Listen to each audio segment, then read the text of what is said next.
Bonjour à toutes et à tous. Bienvenue à cette conférence sur la performance énergétique, de la conception à l'exploitation. Je suis Gilles Stankoff, directeur de la société Elan, qui est une société d'ingénierie et de conseil filiale de Bouygues Construction, et notamment spécialisée en ingénierie énergétique.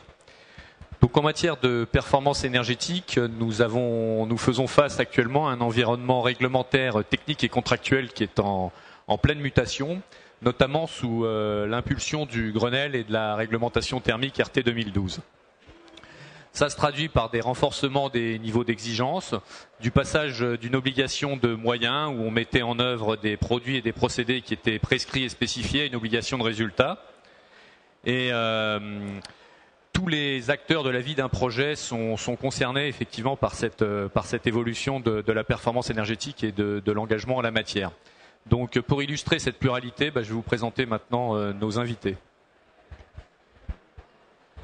Bonjour, je m'appelle Rebecca Cousins et je suis responsable du pôle construction et immobilier durable et ingénierie énergétique chez Elan. Bonjour, Noélie Lopez. Je travaille pour Bouygues Bâtiment Île-de-France Habitat Social et je suis dédiée au sujet de performance énergétique à travers l'offre EnergyPass. Bonjour, je m'appelle Laurent Le Bouchard, je travaille pour Exprime qui est le bras Facility Management, donc tout ce qui est exploitation d'immeubles, donc du groupe, et je m'occupe plus particulièrement de tout ce qui touche l'efficacité énergétique.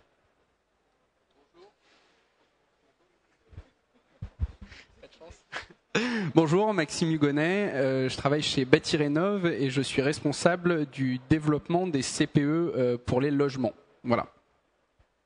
Nous allons démarrer cette conférence par des illustrations de contractualisation de cet engagement de performance en matière de performance énergétique, avec deux types d'engagements contractuels.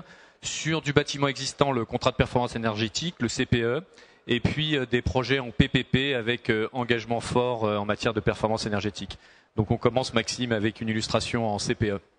Alors le CPE dans le logement, donc il y a une diapositive qui a pu apparaître, donc vous pouvez en voir les détails.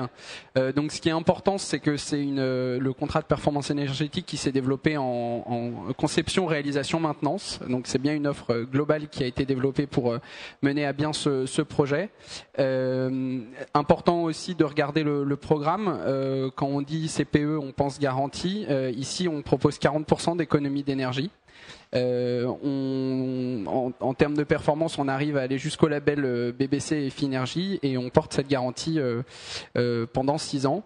Alors ça c'est pour notre exemple CPE en copropriété, donc qui a aussi la spécificité d'être le premier. On a également réalisé le premier CPE en logement social. Donc on faisait également 40% d'économie d'énergie sur cet autre projet et une garantie qui était de 5 ans. Et là c'était sur 60 logements, alors que sur l'autre projet c'était 231 logements. Voilà. Alors Laurent va maintenant nous illustrer des exemples d'engagement de performance énergétique sur des PPP. Alors en effet, nous avons en portefeuille, je dirais, un certain nombre de projets de PPP. Alors PPP, ça veut dire partenariat public-privé, c'est-à-dire le financement, conception, construction, exploitation, maintenance, donc sur des durées assez longues, ce qui peuvent aller jusqu'à 30, voire même 35 ans pour certains. Et aujourd'hui, beaucoup de ces contrats intègrent des engagements de performance énergétique qui peuvent être assez forts. Donc on en a cité un qui est assez emblématique, que vous pourrez entrevoir en sortant, puisque c'est les quelques grues que vous pourrez voir en sortant du salon. Donc c'est le futur ministère de la Défense, projet Ballard, pour lequel donc nous assurons le financement, la conception, la construction, la maintenance, le GER et un certain nombre de services. C'est 300 000 m² de locaux.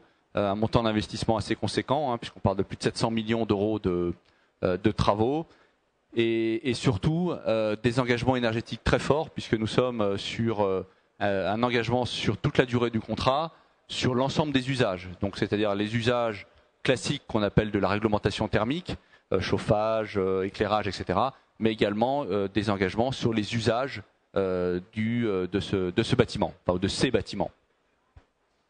Alors, question importante, quels sont justement les leviers à actionner et à mettre en œuvre pour s'engager dans une telle garantie de performance énergétique, Rebecca? Alors, ce que nous pensons qui est le plus important, c'est que toutes les parties prenantes doivent être assemblées le plus tôt possible dans le projet. C'est-à-dire dès la phase programme et au mieux pendant la phase conception. Donc les parties prenantes, c'est le propriétaire, bien entendu, l'utilisateur, le mainteneur, le constructeur et les concepteurs. Et ça permet justement de faire des choix multicritères qui ne sont pas uniquement basés sur la conception ou sur la construction, mais également sur l'utilisation et sur la maintenance. Et donc sur Challenger, justement, qui est la rénovation du siège de Bouygues Construction, qui est en cours en ce moment, nous avons eu la chance d'avoir justement toutes ces parties prenantes rassemblées dès le départ. Et donc on a fait des choix dès le départ, qui étaient des choix en fonction des économies d'énergie, bien entendu, mais avec un compromis sur les coûts d'exploitation et bien entendu sur le confort des utilisateurs. Noélie, ta vision sur cette question ? Alors c'est vrai que d'un point de vue constructeur, la phase chantier est importante, mais depuis que les conceptions, réalisations, maintenance sont autorisées, donc en tout cas pour le neuf dans le social, ainsi que les opérations donc en VFA avec par exemple Soderif chez nous, en tant que constructeur, on est impliqué bien plus tôt dans cette démarche qui permet d'optimiser le bâtiment et donc ainsi d'assurer des performances. Alors on parle de performances, mais aussi les performances, on va dire, intrinsèques du bâtiment qui se traduisent en phase chantier par des procédures de commissioning, des procédures d'autocontrôle. Donc par exemple, nous avons des réunions de lancement pour valider la perméabilité à l'air du bâtiment dès le début de la phase chantier et ce jusqu'à la fin, jusqu'à la livraison, pour être certain, par exemple, sur la perméabilité des valeurs qu'on va avoir. Voilà. Maxime, ton témoignage ? Alors pour rester un petit peu dans le thème que tu as commencé, Rebecca, donc sur le fait de vraiment motiver tous les acteurs, donc c'est très important dans le logement social. Là je reprends un peu ce que tu as dit, Noélie, quand on est face à un bailleur social qui réfléchit à l'amélioration patrimoniale de ses bâtis et de réduire les consommations énergétiques, la facture énergétique de ses locataires, il doit bien sûr réfléchir de manière globale sur son bâtiment et donc d'où l'intérêt d'avoir tout le monde autour de la table. En copropriété, cette phase de pédagogie et de proximité avec la maîtrise d'ouvrage, elle est encore plus importante parce que on n'a pas un seul maître d'ouvrage qui décide, on a une pluralité dans cette maîtrise d'ouvrage qui est un peu explosée et très très diverse. Ça va du jeune couple qui vient de s'installer aux personnes d'un plus grand âge qui vivent que de leur retraite. Donc réussir à mettre tout le monde dans un projet comme ça demande de l'explication, des rassemblements. Et là, vraiment, on l'a vécu sur le projet. Je remets la slide. Hop. Sur ce projet-là, l'importance que chacun joue bien son rôle. C'est pas parce qu'on est ensemble qu'on est ensuite on n'existe plus. Au contraire, le fait de se mettre autour de la table, c'est le fait que chacun joue bien son rôle. Ça veut dire le syndic qui prend bien son rôle de gestionnaire de l'immeuble. Ça veut dire le conseil syndical qui comprend les enjeux et qui fait ensuite un peu le porte-à-porte auprès des autres copropriétaires pour leur expliquer où est-ce qu'ils vont, etc.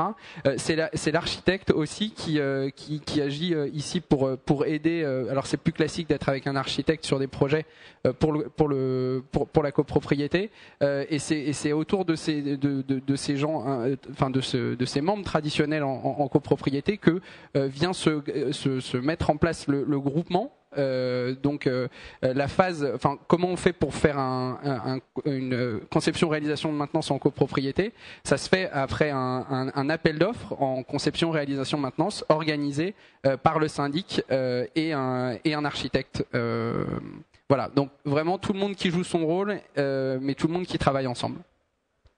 Alors on l'a pas mal évoqué, mais finalement la performance énergétique, donc l'amélioration de celle-ci et la garantie de celle-ci, c'est une combinatoire et une résultante finalement du bâtiment, de l'exploitation de celui-ci et de son usage. D'où finalement le rôle clé et prépondérant de l'usager. Donc comment est-ce qu'il se traduit effectivement ce rôle prépondérant de l'usager? Comment est-ce qu'il faut le gérer? Comment est-ce qu'il faut le sensibiliser? Et comment est-ce qu'il faut effectivement faire la partie prenante la plus efficiente? Laurent? Alors avant de parler de la phase purement d'exploitation, ce qu'on peut déjà dire, c'est pour rebondir sur ce qui a été dit, dans ce type de projet, on passe d'un mode de projet sur lequel on avait d'abord une phase conception, puis après on arrivait le constructeur et puis arrivait le mainteneur. En général, nous, l'entreprise de maintenance, on arrivait classiquement sur des projets une fois que le projet était vraiment en toute fin de réalisation. Aujourd'hui, ce qu'on remarque, c'est que le mainteneur, le futur exploitant, est impliqué dès les phases commerciales et dès les phases conception sur ces projets-là. Non seulement pour apporter la vision de la maintenabilité et l'exploitabilité du bâtiment, mais également pour porter quelque part la vision du futur utilisateur, pour lequel en général nous sommes assez proches. Donc dès les phases conception, même les phases amont commerciales, nous sommes présents.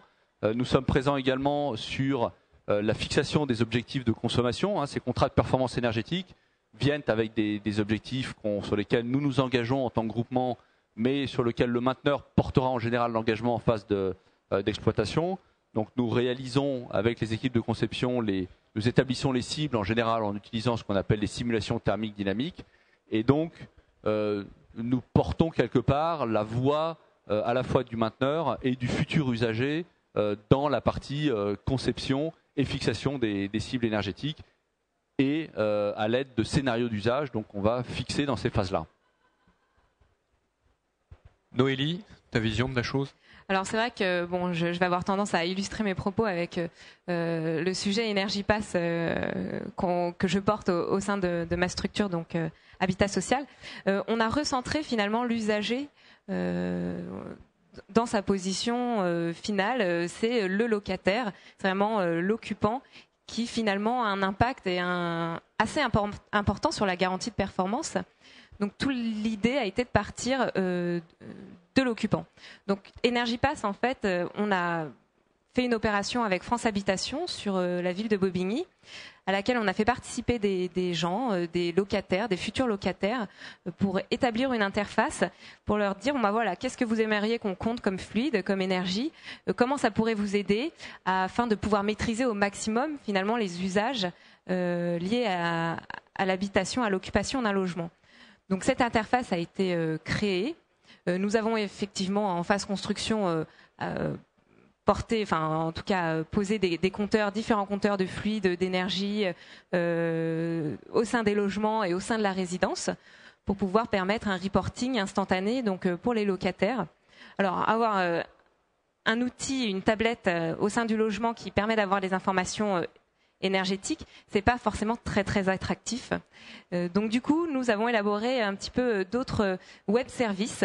Donc par exemple la météo, vous pouvez voir sur l'exemple, la météo, un agenda, la température. Vous avez également des horaires de bus, de tram qui peuvent passer à côté, le citadin pour le trafic, ce qui permet d'avoir finalement, on a réussi à faire venir l'occupant, l'usager sur cette tablette. Et du coup, on s'aperçoit qu'à peu près 50% des consultations concernent l'énergie et 50 autres % ces web services. Donc, les gens suivent, à partir de maintenant, avec cet outil, ont la capacité de suivre leur consommation.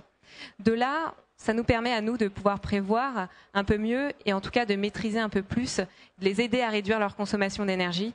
Voilà, à l'aide de cet outil Energipass. Donc tout ça découle évidemment sur une garantie de performance qu'on peut proposer après avoir effectué des simulations thermiques dynamiques. Et voilà, donc Bobigny, notre première opération avec France Habitation. Maxime, en logement, pour ta part? Alors pour la partie logement qui concerne les logements sociaux, ça va être proche de ce qu'a dit Noélie sur le projet donc de Vitry qui vous a été présenté à d'autres présentations.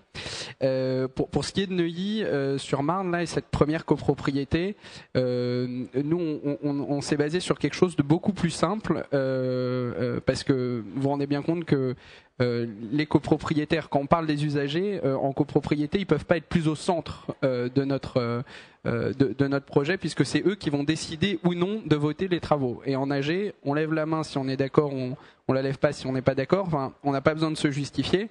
Donc, on est vraiment face à des gens qu'il faut vraiment trouver l'entendement et il faut vraiment qu'ils soient d'accord sur tous ces points. Or, il était hors de question de leur proposer des services de suivi qui coûtait trop cher, qui coûte aujourd'hui encore un petit peu cher.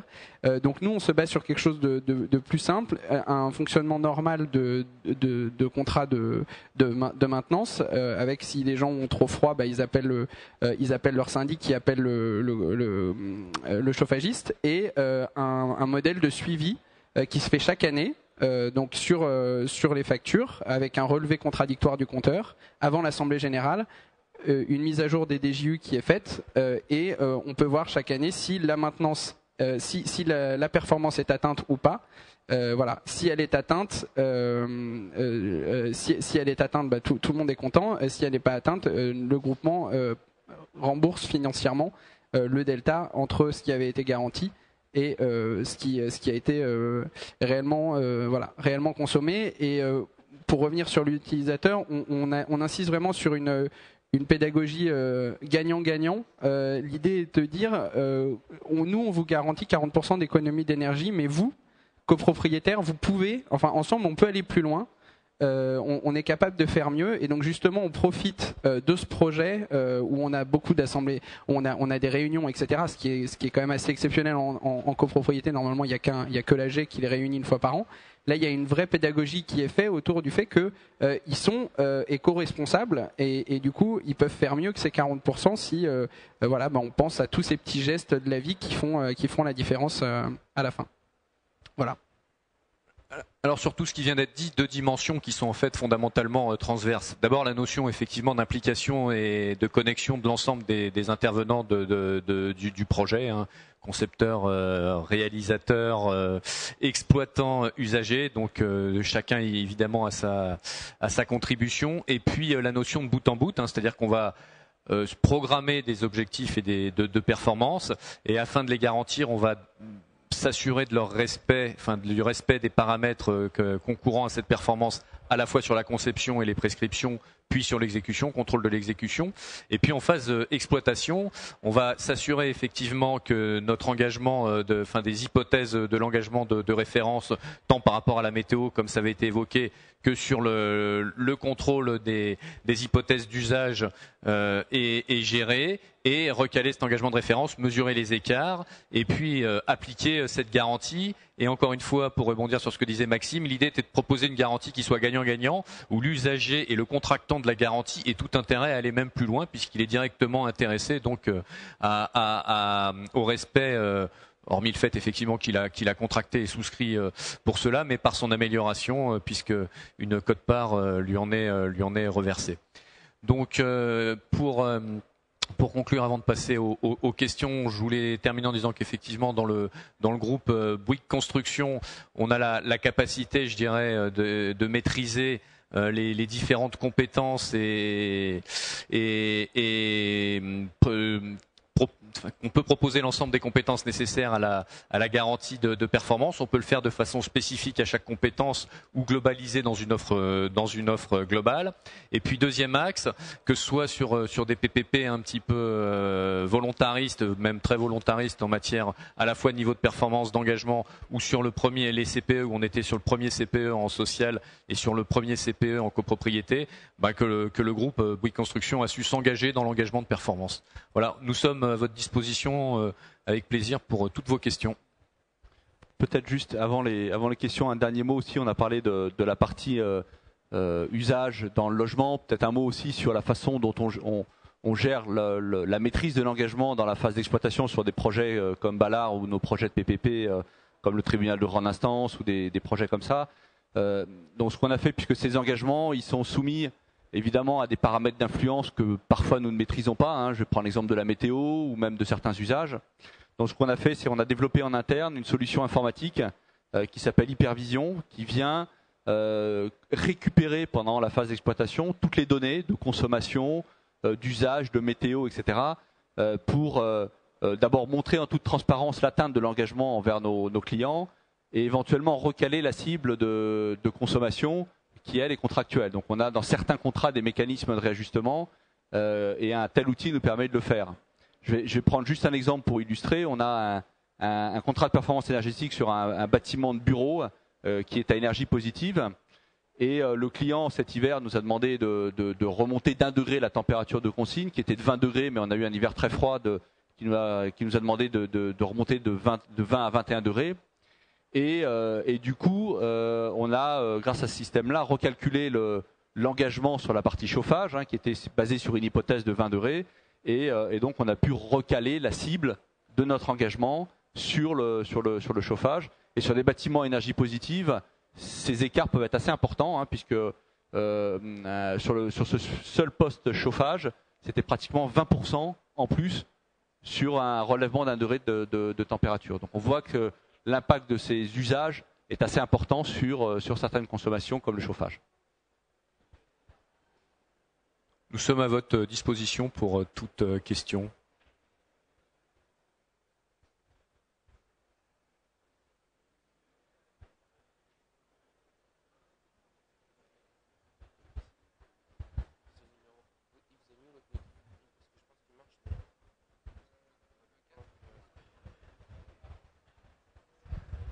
Oui, bonjour à tous. Je vois beaucoup de temps de retour sur investissement de l'ordre de 15 ans. Est-ce que vous savez faire du 7 ans, 8 ans, 9 ans, 10 ans sur des opérations complètes de rénovation de bâtiments des années 70 à 80? Excusez-moi, monsieur, vous parlez en logement, là? Oui, logement, enfin, en l'occurrence, je pense à une opération mixte, logement-bureau. On peut faire les temps de retour sur investissement que l'on veut. Tout dépend ce que l'on met dedans. Si vous voulez une grosse rénovation, enfin une grosse économie d'énergie, les temps de retour sur investissement seront plus importants.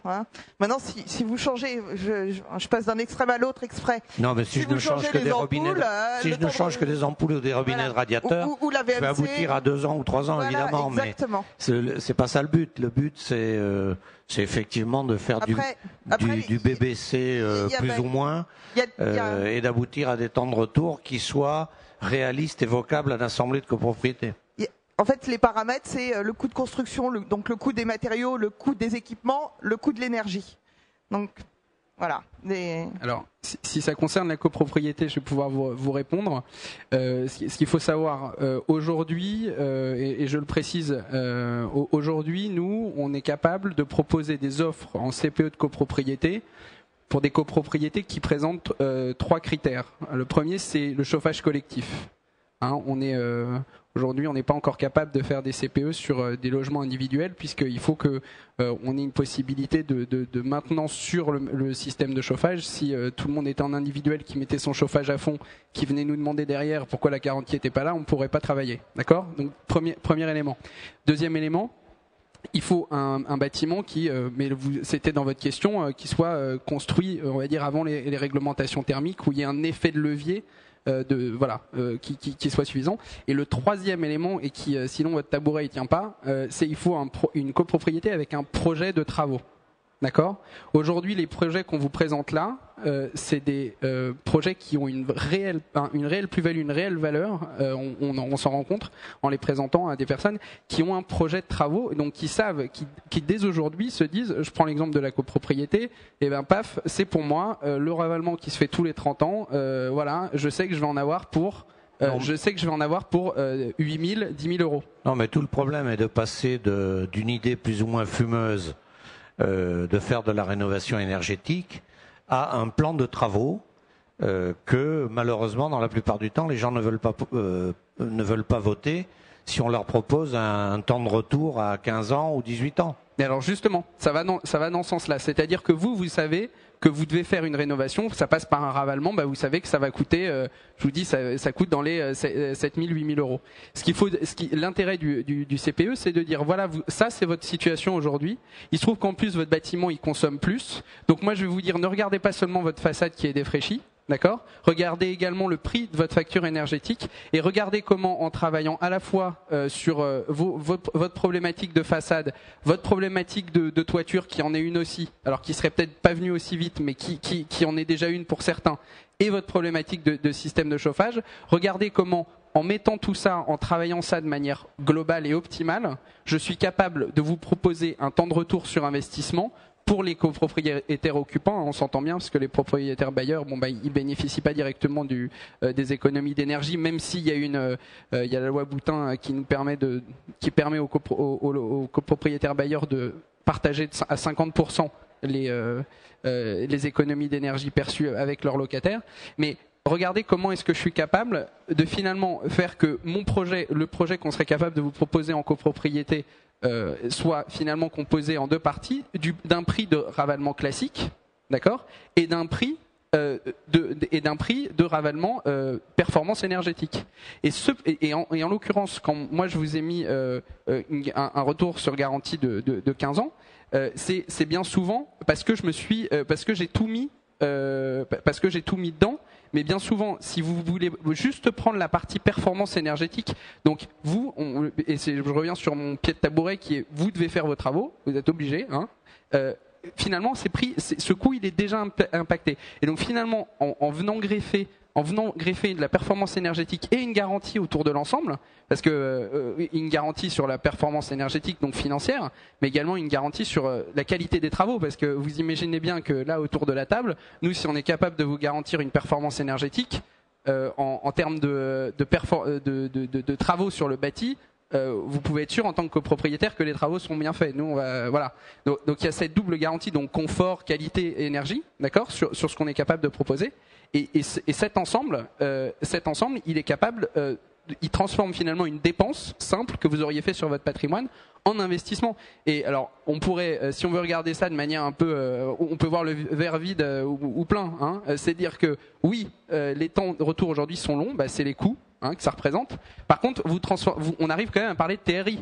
Allez me parler d'un TRI sur un ravalement classique sans rien. Non, mais c'est-à-dire que toute la difficulté est là. Pour peu qu'il y ait une rénovation lourde qui soit nécessaire par l'état du bâtiment et qu'elle soit acquise par la copro, et là est la difficulté. Là, je peux faire passer le raisonnement en disant de mon invest, je dois défalquer de toute façon ce qui était nécessaire au maintien de mon immeuble.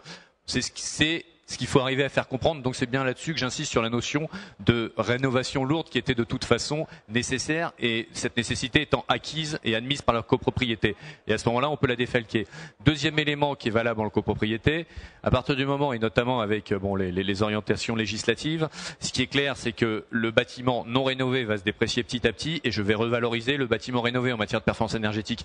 Les relations, je dirais, de cotation sont pas encore des sciences tout à fait exactes, parce que de toute façon, l'immobilier est une science complexe et multicritère, mais ça doit être aussi prise en ligne de compte, et notamment par rapport aux obligations.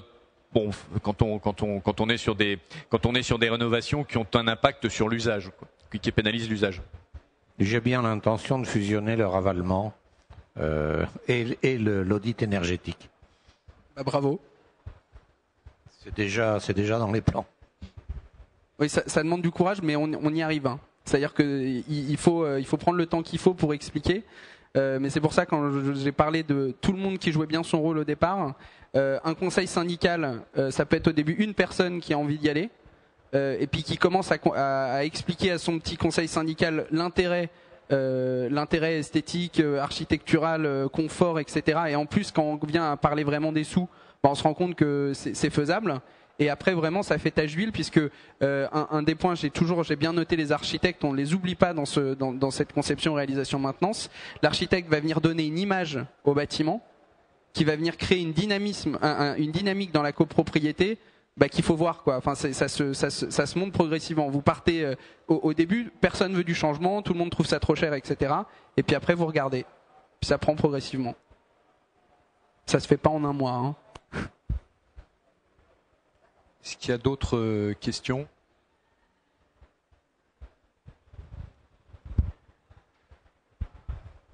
Bonjour.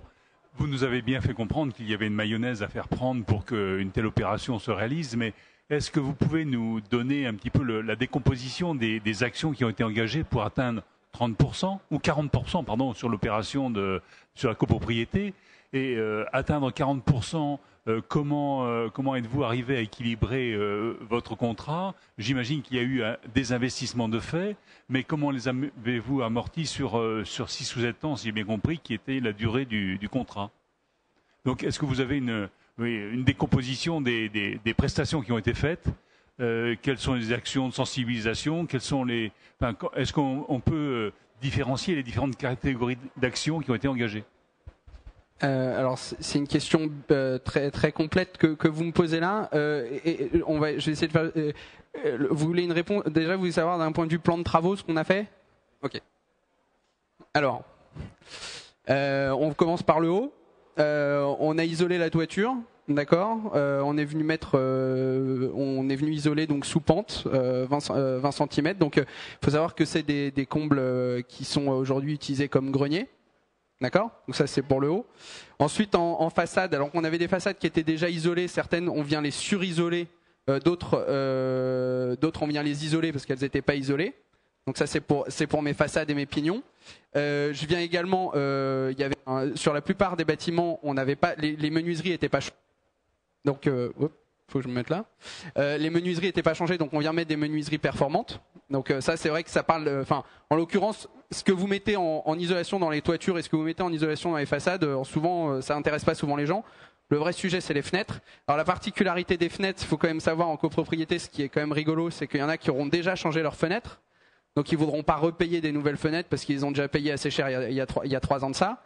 Donc il faut savoir que il y a des décrets qui sortent pour dire que les fenêtres, si vous les avez changées, en gros, c'est pas complètement encore écrit, mais dans les 10 ans, si vous avez la preuve d'une facture de vitrage assez performant changé dans les 10 ans, vous n'êtes pas forcé par l'Assemblée générale de changer vos fenêtres.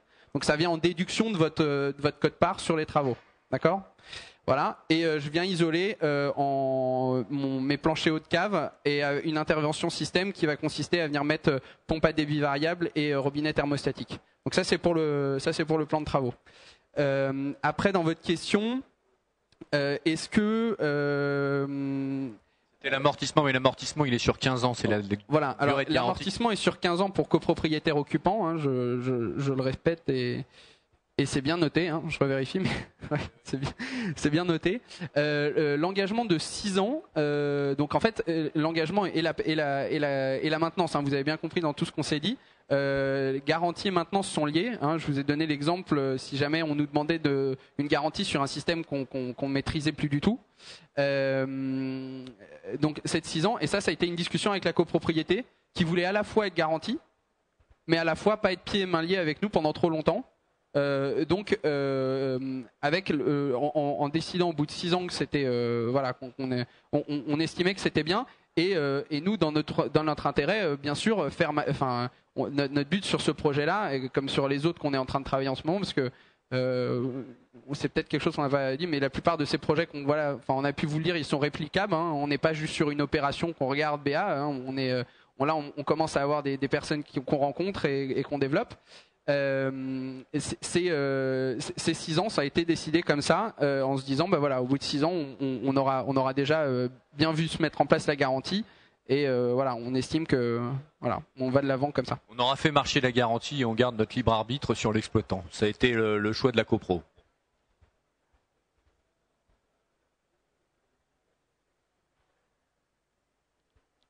D'autres questions ?